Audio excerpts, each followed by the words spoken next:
Ora, o nascimento de Jesus Cristo foi assim: estando Maria, sua mãe, desposada com José, sem que tivessem antes coabitado, achou-se grávida pelo Espírito Santo. Mas José, seu esposo, sendo justo e não a querendo infamar, resolveu deixá-la secretamente. Enquanto ponderava nestas coisas, eis que lhe apareceu em sonho um anjo do Senhor, dizendo: José, filho de Davi, não temas receber Maria, tua mulher, porque o que nela foi gerado é do Espírito Santo. Ela dará à luz um filho, e lhe porás o nome de Jesus, porque ele salvará o seu povo dos pecados deles. Ora, tudo isso aconteceu para que se cumprisse o que fora dito pelo Senhor por intermédio do profeta: eis que a virgem conceberá e dará à luz um filho, e ele será chamado pelo nome de Emanuel, que quer dizer Deus conosco.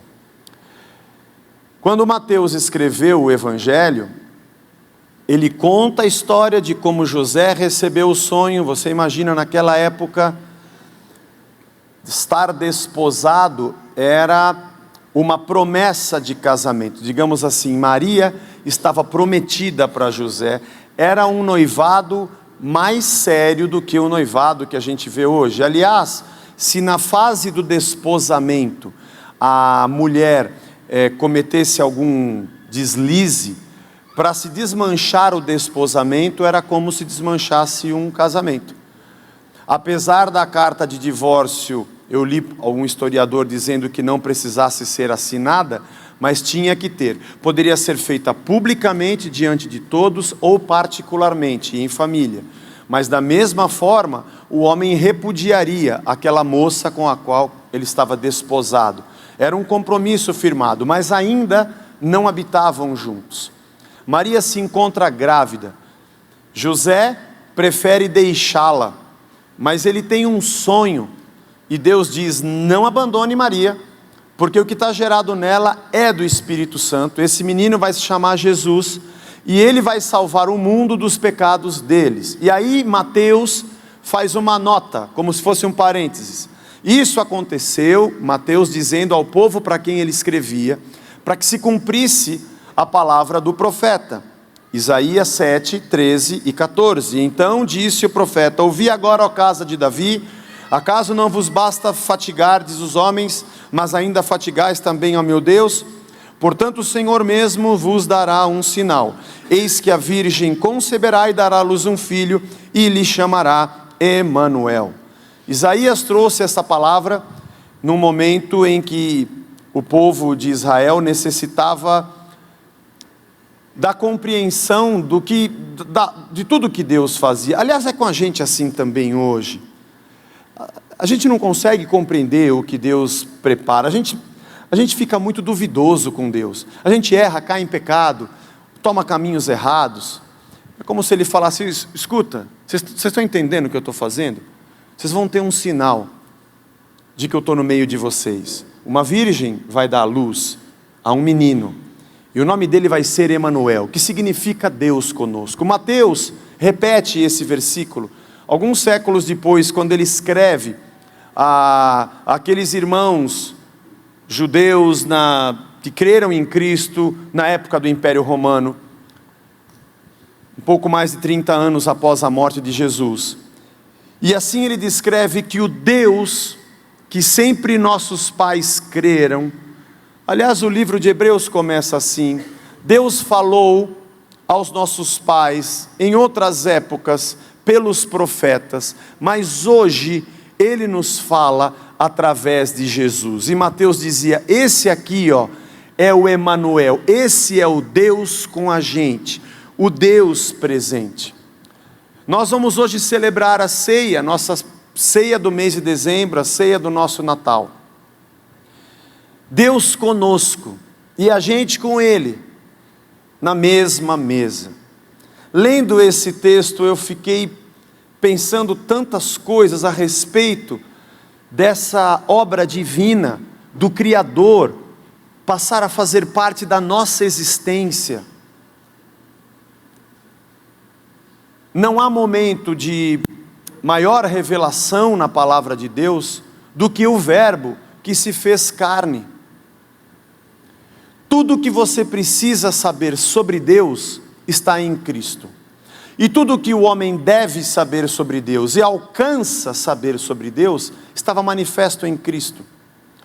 Paulo escreve aos Colossenses no 1º capítulo, dizendo que Jesus, ele é a imagem do Deus que antes era invisível.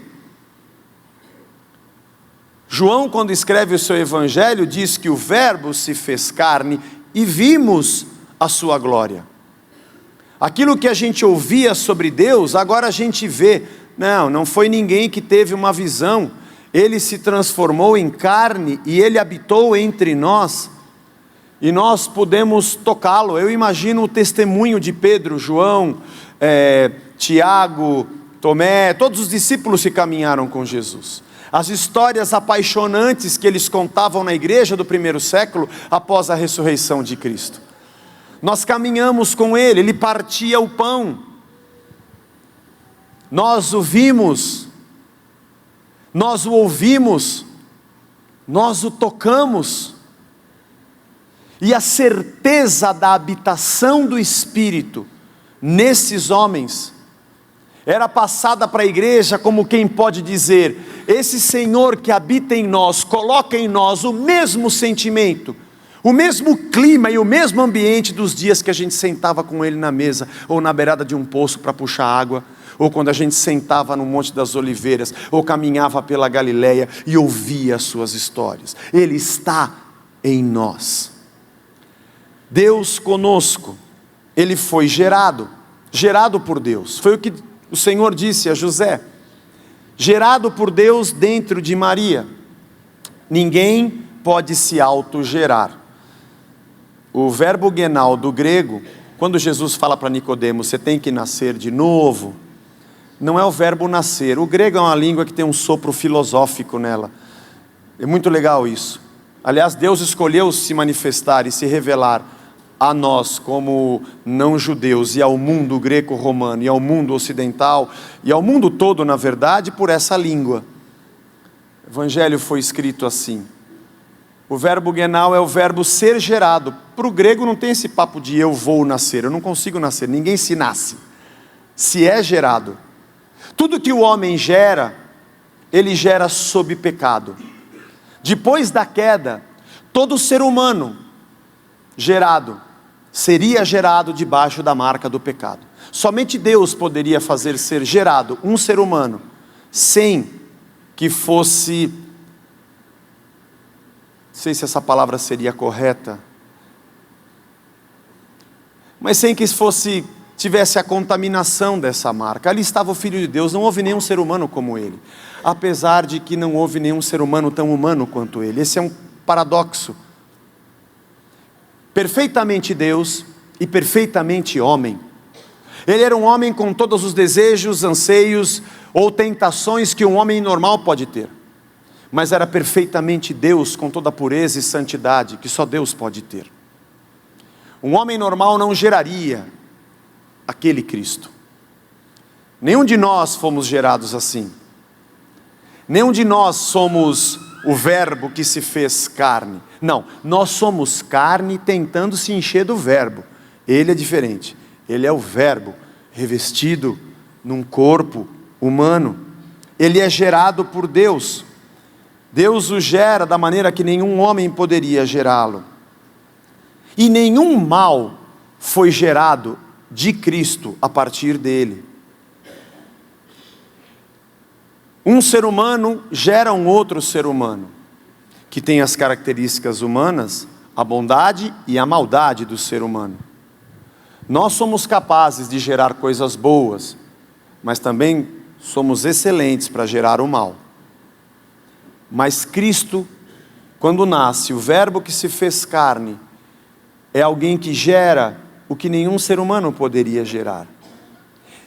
E quando habita em nós, nos faz gerar em amor, segundo o seu amor, aquilo que sem ele também não poderíamos gerar.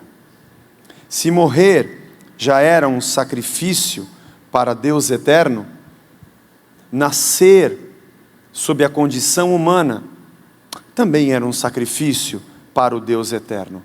As pessoas que levaram Cristo à cruz não sabiam. Alguns habituados a ir ao templo na antiguidade para oferecer um sacrifício pelo seu pecado, naquela cruz também estavam, ainda que inconscientemente, levando ao sacrifício, ainda que injustamente pelas leis dos homens, mas na perfeição do amor da entrega divina, entregando um sacrifício. Aqueles que estavam matando Jesus na cruz, estavam matando Jesus para, ao mesmo tempo em que o assassinavam, sem saber, eles estavam oferecendo uma oferta pelo seu pecado. Qual pecado? O pecado de matar a Deus. Eles estavam oferecendo um sacrifício que salvaria toda a humanidade. Matar o Filho de Deus era a única maneira de se purificar do pecado. Qual pecado? De matar o Filho de Deus. Não apenas na cruz, mas em todos os momentos, em tudo que a gente faz. O Emanuel, Deus que quer estar conosco, causando ou trazendo a nós o ambiente da sua comunhão, também é esse ambiente de comunhão do qual fugimos. Também é esse Deus Emanuel para o qual viramos as costas, que faz de nós pecadores, e que necessitamos de quem? Exatamente desse Deus Emanuel, e desse sacrifício. Eu achei muito interessante esse texto, porque o anjo fala: José, esse menino que vai nascer em Maria, ele vai salvar o povo dos seus pecados. Talvez se você pudesse chegar até Jesus, você falasse assim: pô Jesus, eu estou aqui com uma lista, rapaz, ainda bem que você chegou. Você nasceu quando? Estava bom lá na manjedoura? Tinha café da manhã? Puxa, que bom que você veio. Ó, eu trouxe aqui uma lista das coisas que eu queria que o Senhor me salvasse. Eu preciso ser salvo. Eu preciso ser salvo do meu gerente. Pelo amor, me salva daquele, me livra daquele cara. O meu chefe. Ô, Senhor. O cara que chefia a minha sessão podia ser transferido para um outro departamento, ou transferido para o céu, para onde o senhor quiser, mas eu podia ser salvo disso. Eu estou precisando de uma salvação desse condomínio meu que está atrasado, eu preciso de uma salvação dessa dor nas costas que eu tenho, que é terrível. Bom, o senhor já foi gente, sabe como é que dói. Nós temos uma lista de coisas que nós gostaríamos de ser salvos. E não há dúvida de que Deus nos socorre, de que Deus nos cura, de que Deus estende a sua mão, de que Deus nos livra, de que Deus é bom, de que Deus no seu amor, na sua compaixão, nos assiste. Mas quando Deus disse em sonho a José: Ele vai salvar vocês, há aqui a descrição do pior inimigo que existe para o homem. O pior inimigo que existe para o homem se chama pecado. Particularmente, o seu próprio pecado. Qual o motivo que leva alguém a ir para a igreja? Seus inimigos. Qual é o inimigo? Tudo isso que eu falei, tudo é inimigo. O vizinho, tudo é inimigo. A sogra, tudo é inimigo.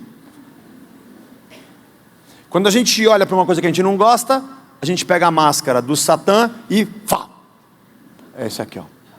Nós temos uns adesivos do inimigo, que a gente recebe na igreja, que Deus distribui, e fala: olha, quando você for na rua encontrar uma posição, você coloca isso aqui. E o pastor no domingo prega o quê? Alguma batalha do Antigo Testamento em que o povo de Israel venceu o inimigo. Então ele vem e fala: olha, Davi pegou a pedra e girou. Na funda uma pedra colocou e girou, girou, girou. Na funda uma pedra colocou e girou, girou, girou. Mais uma vez e outra vez, mais uma vez. Chega de girar. E a pedra tirou, o alvo acertou e o gigante ao chão tombou. Aí o pastor vem inflamado, cheio de si, e diz: você também vai derrubar o seu inimigo. E acende todas, nas cabeças acende todas as luzes. Minha sogra, meu sogro, meu vizinho, meu cunhado, dor nas costas, todo mundo tem o seu inimigo. Cada um pega o seu adesivo e cola no seu inimigo.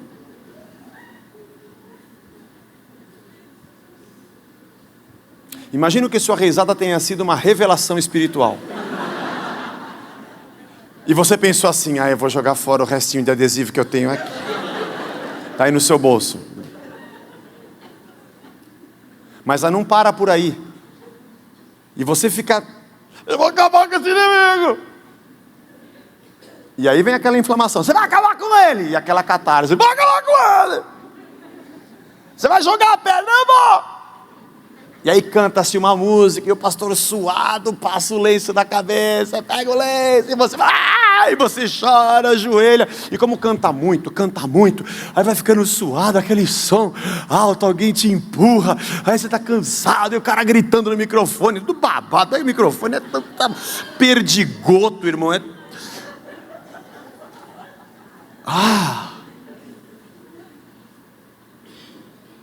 E aí, no final de tudo vem, na barraquinha lá fora tem as pedras.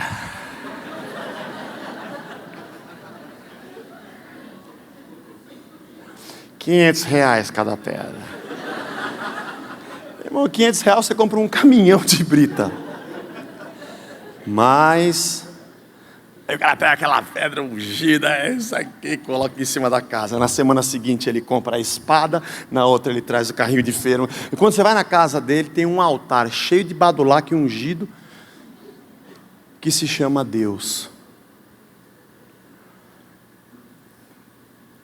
Que se chama Deus.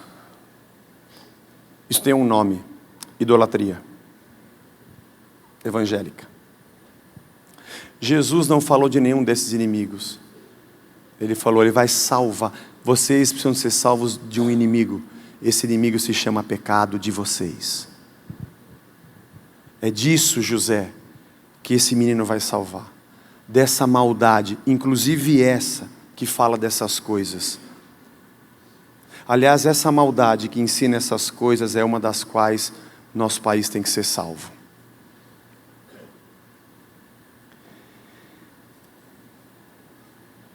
A partir da queda, o homem geraria homens debaixo da queda. Que grande milagre, Jesus Cristo nascer entre nós. Apesar do mal estar no mundo, o mal não estava dentro de Cristo, diferente da gente. Esse menino nasceria de uma maneira um pouco diferente. Muitos homens, no Antigo Testamento, tiveram a experiência da teofania. Teofania é a manifestação de Deus de forma visível ao homem. Você sabe disso. Abraão e Sara receberam a visita de anjos. Josué teve a visita de um anjo. Tira a sandália dos teus pés, a terra que você está é terra santa. Era um príncipe do exército do Senhor, diz o texto. Moisés numa sarça que pegava fogo e não se consumia. Ou quando ele entra numa fenda, numa rocha, e Deus disse que passaria e ele não poderia vê-lo. E sabe que a gente quer ter essa experiência. Nós também queremos ver Deus. E a palavra diz que ele seria Emanuel, Deus conosco, mas não mais uma teofania. Não era uma aparição, um símbolo numa sarça ardendo, uma sombra, um vulto, um anjo, não. Agora seria Deus visível. Deus visível. Eu não sei se você entende o que significa o Emanuel, Cristo para nós. A gente já cantou aqui na igreja algumas vezes, eu mesmo cantei várias aqui de quarta-feira, não tenho nada contra, se você quiser continuar cantando essa música, pode continuar cantando. Eu só pensando nisso que eu estou falando hoje, eu fiquei pensando essa semana, será que eu devo continuar cantando Eu Quero Te Ver, Senhor? Quero te ver, eu quero te tocar, quero te apalpar, eu quero te ver.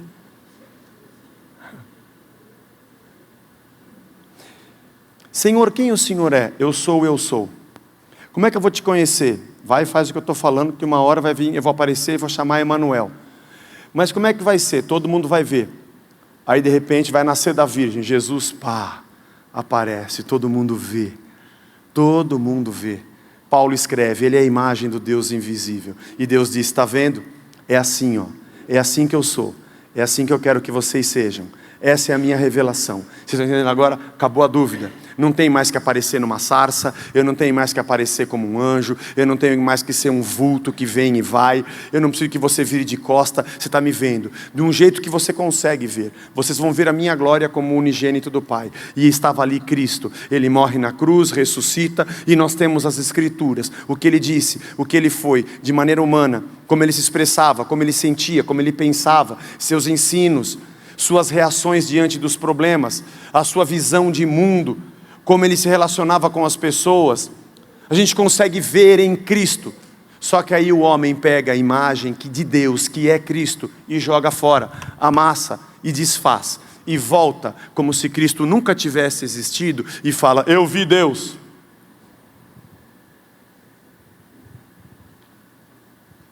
Eu quero ver Deus. É como se ele olhasse do céu e dissesse: mas já não viu? Ele é Emanuel, Ele é Deus conosco. Minha pergunta para você é: o que falta para a gente entender que Jesus é Deus? Nós achamos que Jesus é um tipo de patuá, e que a gente ora, pede o que a gente quer, e no fim a gente coloca essa assinatura: Zorro, em nome de Jesus. E aí Deus: oh, você foi colocar esse nome, agora eu vou ter que te obedecer. Não é? Todo mundo ri quando eu falo essas coisas, né? Ah, por causa da espada? Tem que ser uma maneira que você compreenda, porque o Zorro deixava para todo mundo saber, né, que era ele. E aí então nós nos esquecemos de que Cristo é a figura de Deus para nós. Quando você pensa Deus, você pensa em quê? Cristo. Ele é Emanuel, Ele é Deus conosco. Eu vou estar no meio e acabou a dúvida. É interessante quando alguém pergunta: o que eu devo fazer? Olha para Cristo.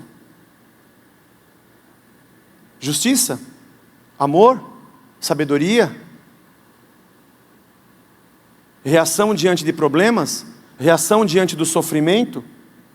Você quer saber como é que você se comporta diante de um desafio humano, diante da perseguição, diante da cobrança de um imposto, diante de uma questão difícil na vida, diante dos religiosos? Você quer saber como é que se comporta como diante de Deus, como orar, como pedir? Ele ensinou o Pai Nosso. Você quer saber como orar? O que mais você quer saber? Como você deveria amar uma pessoa? Como você deveria respeitá-la? Como tratar o seu inimigo? É isso que você quer saber? O que a gente quer saber? A gente quer saber como que a gente lida com a deficiência, com a falta de comida? Como que a gente lida com falta de dinheiro? Como se relaciona com honra? Você quer saber? Você está com dúvida de como você deve se comportar quando as pessoas te inflamarem demais? Ou quando você for colocado numa posição alta demais? Ou quando for colocado numa baixa demais, em muita humilhação? O que nós precisamos saber? Está em Cristo. Ele é a imagem do Deus invisível. José, o que está nascendo na barriga da Maria, é o que eu quero que vocês saibam sobre mim. Sou eu com vocês, Emanuel. Evangelho sem Cristo não é de Deus. Gente que fala de Deus e não tem Jesus, não tem Deus conosco. Gente que fala de Deus e não tem Evangelho de Cristo, não tem Natal, não tem nascimento de Cristo. E Jesus nasceria num ambiente que não era aprazível a Deus. Ele sofreria perseguição, ele sofreria morte, ele sofreria escárnio, dor. Lembra-se, o homem comeria com suor do seu rosto, a mulher daria luz com dores de parto, a terra produziria cardos e abrolhos, mas isso é normal para quem está na queda. Agora Cristo nasce e Deus se submete a toda a maldição que há na terra, aliás a maldade do homem e a própria morte. Mesmo que Deus e Jesus não fosse crucificado, só de morrer como ser humano já era uma grande humilhação, porque Deus é eterno. E se colocar a sua eternidade numa condição de finitude, de tempo, já é uma grande humilhação. Olha o que Cristo fez por nós. O pecado gera a morte, porque o pecado é a separação de Deus, e Deus é a nossa vida. Olha que coisa incrível, qualquer coisa que o homem oferecesse para aplacar o seu pecado, da ira, da morte, seria insuficiente. Aliás, no Antigo Testamento, toda hora o cara tinha que ir no templo e oferecer um sacrifício. Pecou, oferece sacrifício. Ai, pecou, oferece sacrifício. Mas não é porque ele pecou, ele está em pecado, ele vive no pecado. Ele foi gerado no pecado, ele está numa condição de morte. Vai oferecer sacrifício todo dia e não vai haver sacrifício que chegue. Porque a morte vai tragar toda a vida, porque essa é a separação de Deus. Quem está distante de Deus, o fim vai tragar a sua vida. E a morte vai pedir tudo, e todo o sacrifício vai ser feito, e no final ela vai vencer, porque esse é o fim do mundo no pecado. Que tipo de sacrifício seria suficiente para que alguém oferecesse e nunca mais precisasse oferecer sacrifício algum? Teria algum nesse mundo, já que o mundo inteiro está na marca do pecado e na marca da morte? A não ser que alguma coisa que não faça parte desse mundo de morte fosse sacrificado, e alguém que de preferência não morresse. Só Cristo poderia ser o sacrifício. Aplacar a morte na criação só poderia ser feito se o sacrifício fosse do próprio Criador, o Eterno, que morre nesse mundo onde a morte impera, mas ressurge nele, da maneira que a morte não pode vencê-lo. E aqueles que se afastam de Cristo e se afastam de Deus e estão na morte, só podem retornar ao caminho da eternidade através do próprio Deus, sendo gerados como filhos pelo sacrifício de Jesus de novo. Eu não sei se você compreende o quão profundo isso é, mas Jesus Cristo fez isso por nós, para que a morte cessasse. Neste mundo finito, a vida se encerra, mas aqueles que são de Deus viverão fora desse contexto, a eternidade, onde o tempo não pode mais pará-los, onde não há tempo. A vida humana oferece tudo e não consegue aplacar. É muito triste ver gente que oferece sacrifício toda semana. Falta Cristo. Toda semana eu tenho que oferecer um sacrifício para ganhar alguma bênção. Toda semana eu tenho que entregar alguma coisa, e essa pessoa que me pede é alguém que não se sacia nunca. Que tipo de Deus é esse que pede algo para mim e nunca está satisfeito? Que tipo de Deus é esse que me pede sacrifícios toda hora e eu nunca chego a um estado de completa isenção da morte, da destruição desse mundo? Que estado é esse que eu vivo, em que tudo que eu tenho eu ofereço para alcançar algo, mas eu nunca vou parar, porque quem me pede é insaciável? É a morte. Porque aonde foi colocada a cruz, ali a morte não pode mais vencê-la. E todo aquele que crê em Cristo não é mais um oferecedor de sacrifícios. Porque oferecer um sacrifício humano, pecaminoso, nesse mundo de morte, é infinitamente inferior ao sacrifício do Filho, ser humano que jamais existiu nessa terra. E quando alguém oferece um sacrifício para tentar trazer de Deus um bem que ele acha que a cruz não trouxe, ele está minorando o sacrifício de Cristo, desprezando o sacrifício de Cristo. Se você oferece sacrifícios para Deus te abençoar, você jogou o de Cristo no lixo. E está supondo que o que você faz com os seus tostões e com a sua imperfeição é mais puro e santo do que aquilo que o Cordeiro de Deus fez na cruz. Ô José, é isso que vai nascer na barriga da Maria. O único sacrifício capaz de aplacar a morte. Sabe quem nós somos? Nós somos o Caim, que por inveja mata o Abel, porque por inveja a gente faz qualquer coisa. Nós somos o Jonas, que quando Deus manda a gente para Nínive, a gente vai para Tarsis. Nós somos o Saul, que quando Deus diz, isso aqui não é para você, acaba com isso, eu vou e pego tudo para mim, porque eu não quero ouvir a Deus. Nós somos o Davi, que olha a Batseba tomando um banho lá embaixo, dá um pé no Urias e mata para ficar com a mulher dele. porque a gente quer desprezar o que Deus diz que é certo, porque o nosso coração pede pelo pecado. Nós somos o Elias, que quando Deus diz, pode ir por aqui que está tudo certo, eu vou e me enfio numa caverna achando que Deus não está comigo. Na verdade, não consigo nem conceber a ideia dele. Nós somos o Sansão, que achamos que temos mais força nos nossos músculos do que naquilo que Deus diz. Nós somos o filho pródigo, que achamos que podemos ter o que queremos, e quando temos o que queremos, não precisamos mais de Deus. Ou melhor, somos também o irmão do filho pródigo, que ficamos bajulando Deus para tentar ter de Deus aquilo que a gente quer. Sabe quem a gente é? Nós somos o Adão, que toma do fruto e acha que pode viver sem Deus com ele, enquanto Deus quer ser Deus conosco. Não há coisa mais terrível, e que na verdade é a nossa morte, do que não compreender que o Filho nascido, o Emanuel, é Deus com a gente.